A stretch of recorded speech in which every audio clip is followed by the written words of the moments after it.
ça n'a aucun sens tout ça, eh bien, je ne vais pas comprendre, tout simplement.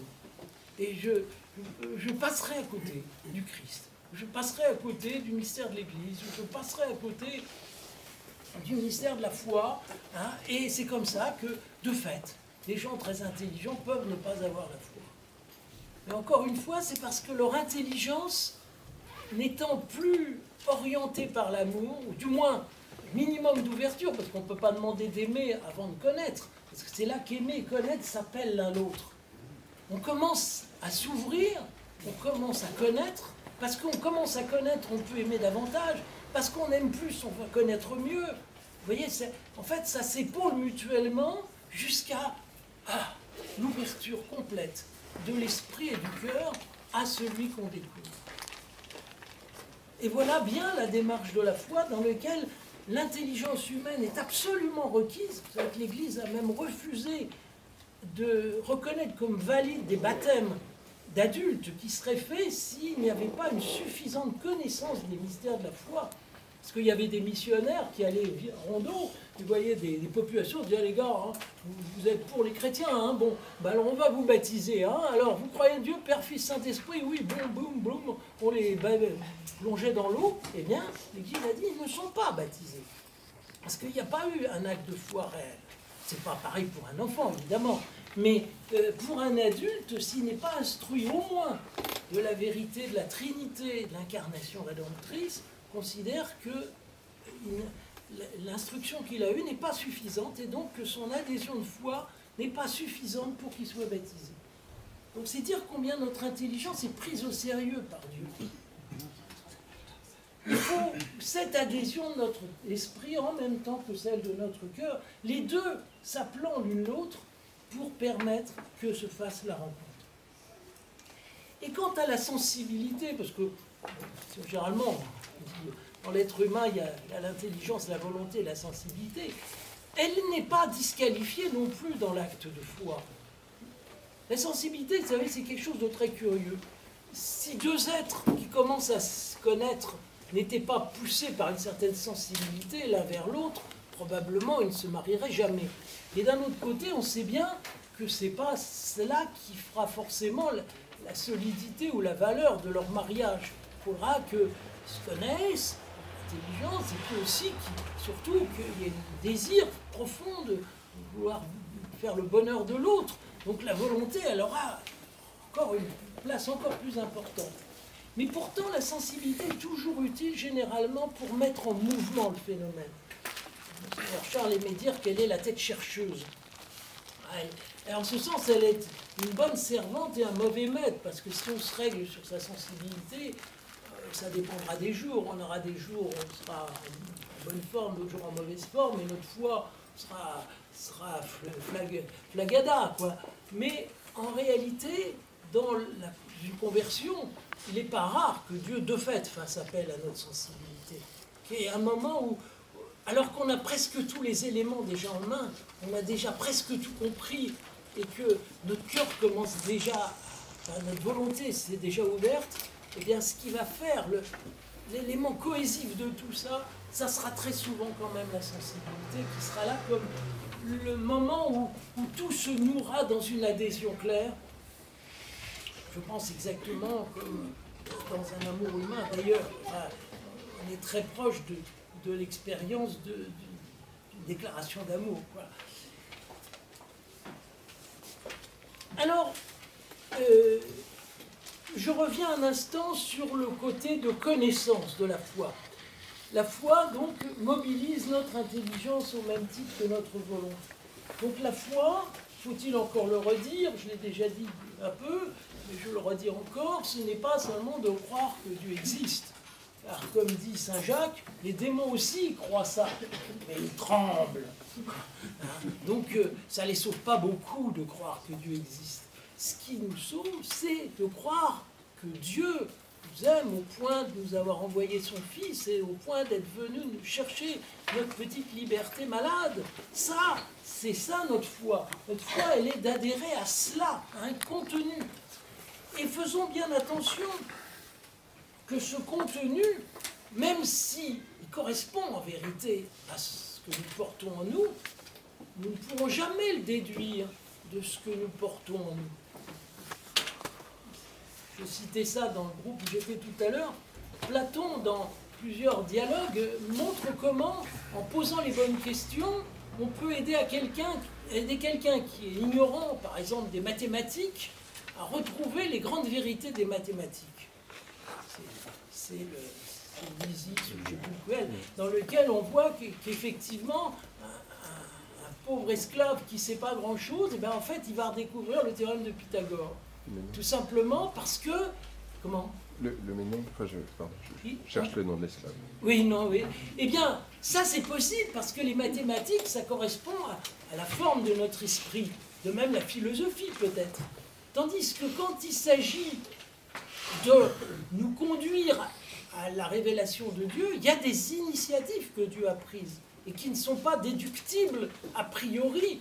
Que Dieu soit venu sur terre en Jésus, à Bethléem, d'une vierge, qu'il soit mort au Golgotha, qu'il soit ressuscité le troisième jour, je pourrais ausculter mon intérieur, je ne trouverai jamais ça. Je suis peut-être, et même sûrement fait pour cela, mais pour autant, cette vérité, j'ai besoin de la recevoir par l'oreille. Comme dit saint Paul dans le chapitre 10 des Romains, la foi vient par l'oreille, parce que ce sont des initiatives contingentes de Dieu qu'il aurait pu ne pas prendre. Donc ça, c'est pas de la logique, c'est quelque chose que j'apprends, que je reçois. Alors, il faut faire bien attention parce que je sais que ce matin dans les groupes, il y a eu des groupes qui ont mis en valeur, et certainement à juste titre, tout ce côté de préparation. Combien l'homme portait déjà en lui comme l'appétit d'un Dieu qui se manifeste, qui se révèle, mais tant qu'il ne s'est pas révélé, il ne s'est pas révélé. Notre foi ne se déduira jamais de notre attente de la foi. Elle viendra comme une réponse à notre attente de la foi. Et pour garder l'image amoureuse que j'ai prise, et j'espère ne pas vous choquer, mais enfin, de dire que la masculinité est faite pour la féminité, c'est une évidence, c'est réciproque. Mais on ne peut jamais déduire de l'homme la femme, ni la femme de l'homme. Enfin, c'est pas... Si on n'avait qu'une femme, on ne pourrait pas savoir comment est fabriqué un homme, et réciproquement. Eh bien, si nous n'avions pas la révélation de Dieu, nous pourrions porter en nous toutes les attentes qu'on veut de cette révélation, elle ne passerait pas à l'acte. Enfin, excusez-moi, je pense que vous mettez dans le mot axe purement son sens philosophique. Alors, mon dernier point, c'est la foi opérant par la charité. C'est que l'adhésion au Christ, dans la foi, se veut en même temps et indissolublement la volonté de faire ce qu'il veut. Parce que ce serait bien absurde qu'on rende les armes à Jésus, qu'on lui dise qu'on croit en lui, qu'on dise qu'il est la vérité même, et que par le même mouvement, nous ne soyons pas prêts à faire tout ce qu'il nous demande. C'est même invraisemblable. Ouais, je crois que dans l'adhésion de foi réelle, il y a forcément en germe le désir d'être totalement en accord avec lui. Ceux qui font l'expérience de la foi savent bien ça. Mais cela ne veut pas dire, évidemment, que tout va suivre nécessairement facilement. On sait bien qu'on peut être converti et continuer à pécher, malheureusement. On sait bien qu'on peut être d'accord avec Jésus dans le credo et puis se conduire parfois comme un sagouin. Donc, ce qui est inclus dans l'acte de foi, ce n'est pas la certitude que tout ce qu'on fera sera forcément toujours juste et droit, c'est au moins l'intention pleine, entière et nette de faire ce que Dieu veut. Et c'est ça que saint Paul dit quand il dit que la foi qui nous sauve, c'est une foi qui opère par la charité. C'est-à-dire qu'elle inclut en germe la charité comme la conséquence normale de notre foi, sans pour autant qu'elle puisse être mesurée au résultat de cette attitude. D'ailleurs, l'Église nous le montre bien. Quand elle prépare un catéchumène au baptême, enfin au moment de son baptême, elle lui demande à la fois la profession de la foi, mais elle lui demande aussi une renonciation à Satan. Or, qu'est-ce que c'est que renoncer à Satan? Parce que parfois on se dit, oui, c'est un peu formel, bien sûr, Satan, c'est pas un copain, enfin, plutôt pour, on n'est pas pour, quoi. Mais renoncer à Satan, ça veut dire très précisément ceci, je ne suis pas d'accord avec tout ce qui s'oppose à Jésus, je veux faire la volonté du Christ, même si ça suppose un combat, une souffrance. C'est ça que veut dire notre renonciation à Satan. Ben, si nous la faisons vraiment dans notre cœur, nous faisons tout ce que Dieu nous demande au moment où nous sommes. Alors restera à le faire passer dans les faits après, ça sera long et difficile, mais au moins c'est ça que Dieu nous demande. Il ne demande pas de faire la preuve de notre perfection morale, d'ailleurs jamais on ne l'a demandé avant le baptême. Jamais demandé un examen de moralité. Alors bien sûr, si quelqu'un vit dans une situation objectivement contraire à la morale chrétienne, on va dire il faut peut-être rectifier le tir avant le baptême quand même. Mais sinon, on ne demande pas d'examen de moralité avant le baptême, sinon d'être d'accord avec ce que Jésus demande, et de l'être vraiment. Donc la valeur de la foi ne se mesure pas aux réussites morales et spirituelles du croyant, qui forcément reste soumise aux combats, aux incertitudes et aux séquelles du péché originel. Alors j'arrive à ma troisième partie, que vous attendez sans doute avec une rare impatience, qui est la partie un peu plus pratique, et dans laquelle on rejoint l'attitude que nous devons avoir vis-à-vis de ceux qui ne partagent pas notre foi, et comment nous situer dans ce monde je sais pas quoi, pluri-religieux, pluri-croyance, toutes sortes de choses. Et comment...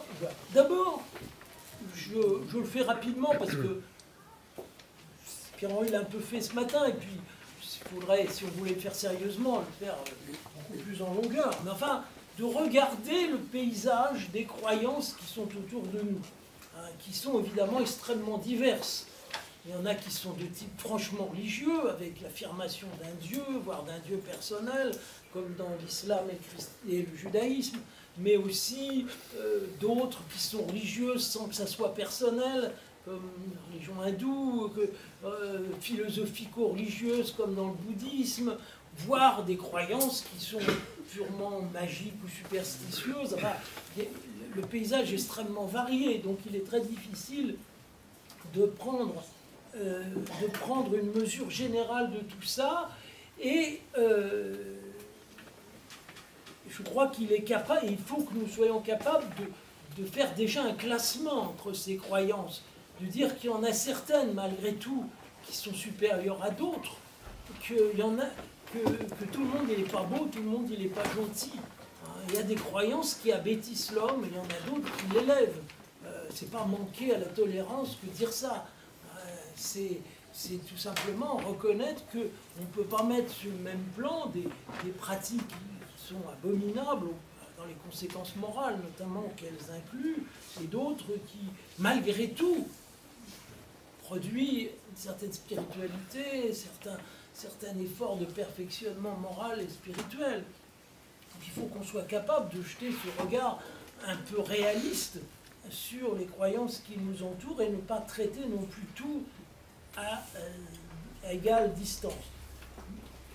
D'autre part, il nous faut sans doute retrouver quel est le dessein de Dieu sur les religions aujourd'hui. Il y a toute une théologie des religions, on parle de ça aujourd'hui, c'est pas toujours forcément pour le mieux, mais je crois que ce qu'on peut dire, c'est que globalement, Dieu qui s'était révélé en Adam a laissé ensuite l'humanité suivre ses voies. Et les hommes, comme ils sont profondément religieux, comme ils sont profondément faits pour Dieu, ils ont toujours cherché à s'élever vers lui. Seulement, ils se le sont représentés comme ils pouvaient, c'est-à-dire à l'imitation de ce qu'ils vivaient, du monde dans lequel ils étaient, du pouvoir qui les régissait. Et forcément, ils ont projeté sur la divinité des formes qui sont souvent pauvres, voire idolâtriques.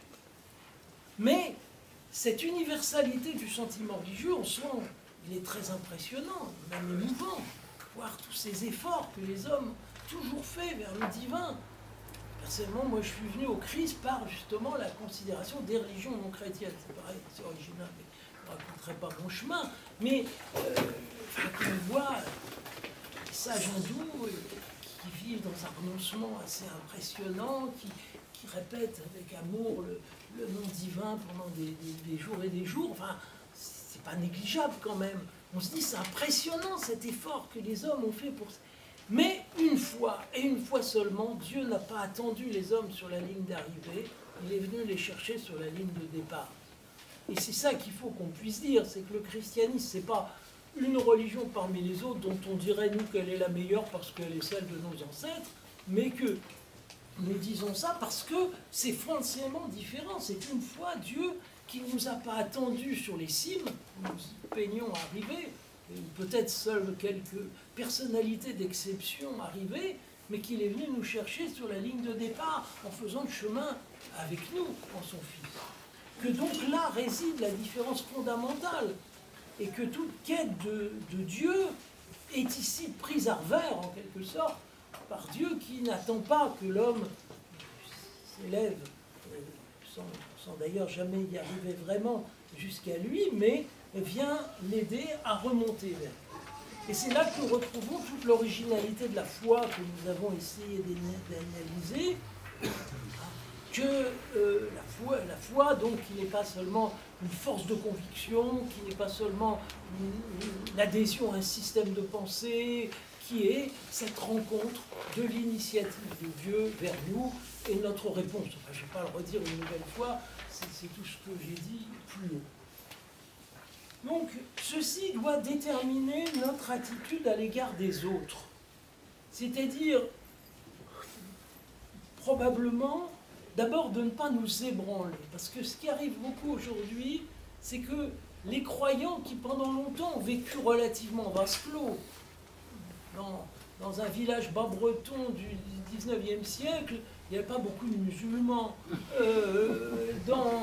Donc, pendant longtemps, on était chrétiens, ben voilà, on était chrétiens, puis c'est tout. Puis les autres, il y avait à la frontière des types bizarres qui croyaient des trucs pas possibles, mais ça ne vous atteignait pas. Tandis que maintenant, vous allez voir, autour de vous, voire peut-être même dans vos amis, dans votre famille, enfin, on voit à peu près de tout.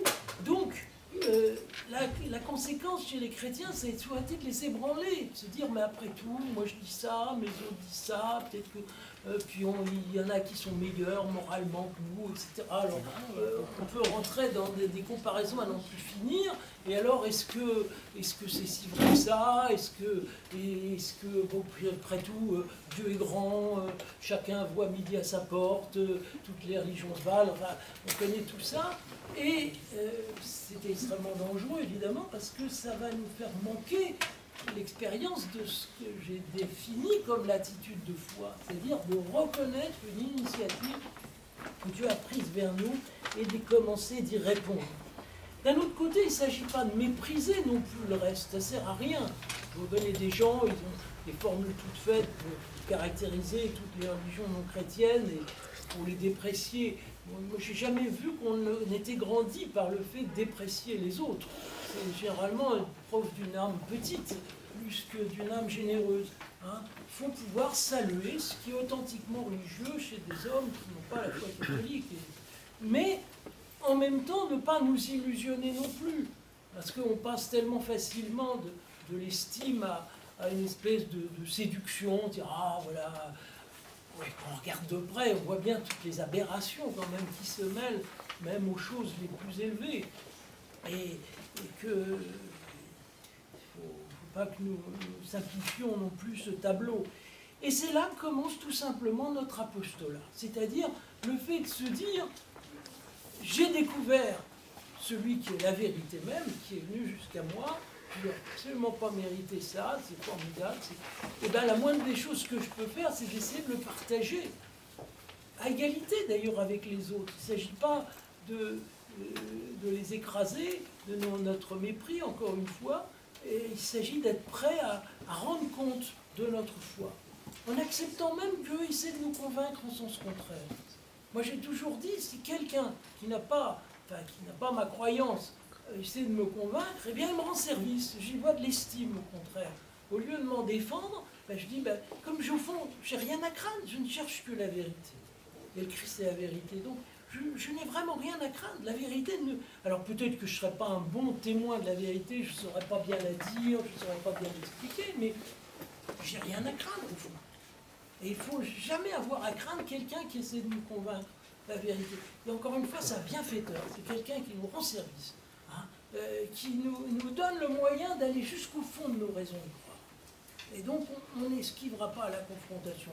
Parce que, évidemment, et ça je vais en parler dans ma toute dernière partie, on peut rêver de systèmes protectionnistes comme les chrétiens ont quelquefois l'ont édifié en se disant on est entre nous, la foi, nos pays chrétiens, on va défendre le christianisme dans notre pays, et puis les autres, on les mettra à la périphérie, mais on se souvient que ce n'est pas possible dans le contexte actuel. Et puis, après tout, est-ce que c'était le contexte des pères d'Église qui vivaient avec des païens avec qui partageaient l'échange intellectuel?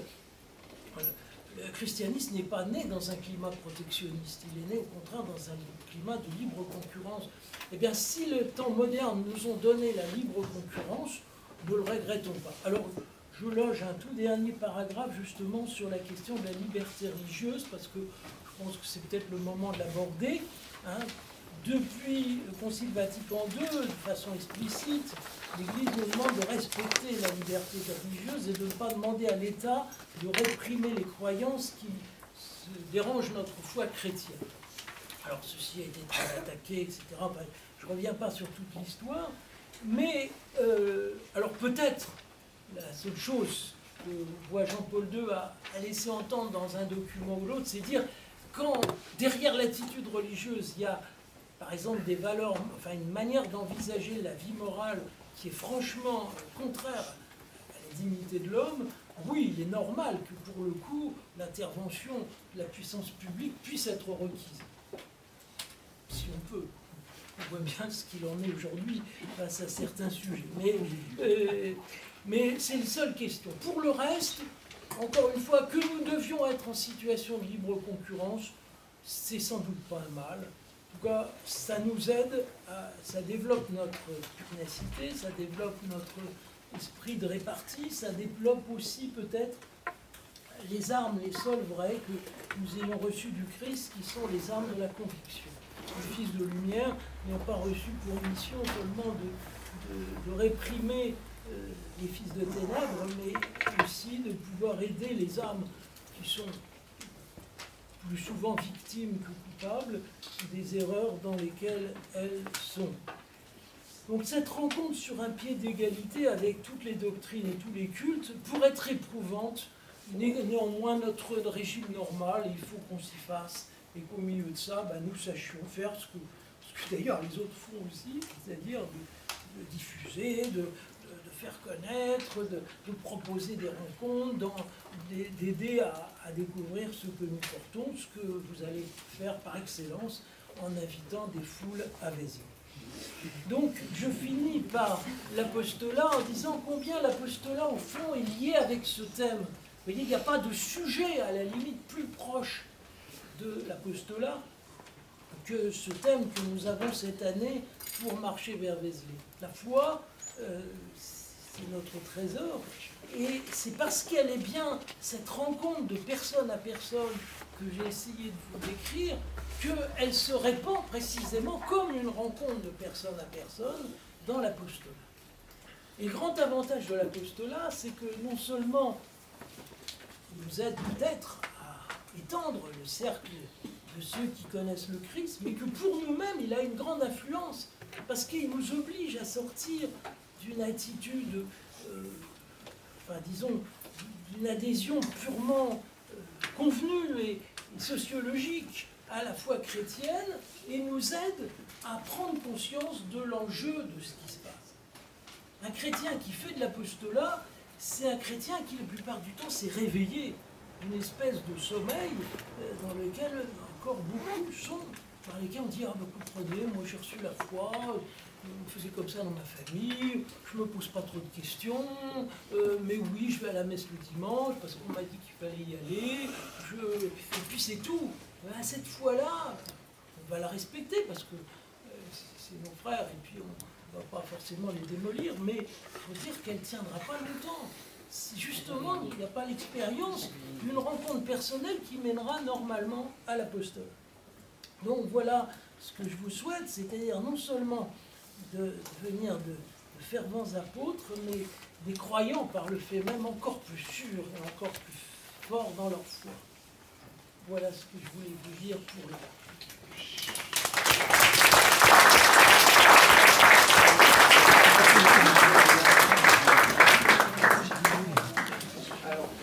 Comme on n'a pas fait la pause avant la synthèse, je vous propose de la faire maintenant.